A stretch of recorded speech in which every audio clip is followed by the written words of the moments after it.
Des trompes d'eau se sont abattues ce mardi sur le pays du matin clair. Les routes ont été parfois inondées, entraînant ainsi la formation de géantes et profondes flaques sur la chaussée, rendant la circulation difficile. D'importants nuages de pluie continueront d'ici demain à survoler le territoire en provenance de la mer Jaune qui sépare la péninsule coréenne et le continent chinois. Ce matin, environ 60 mm de précipitations pendant une heure sont tombées à Icheon et à Yeoju dans la province de Gyeonggi et à Wonju dans celle de Gangwon.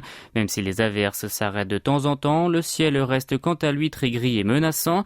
Dans ce contexte, Météo Corée a émis plusieurs avertissements de fortes pluies dans la région métropolitaine, dont Séoul, dans le sud de la province de Gangwon et dans celle de Chungcheong du sud.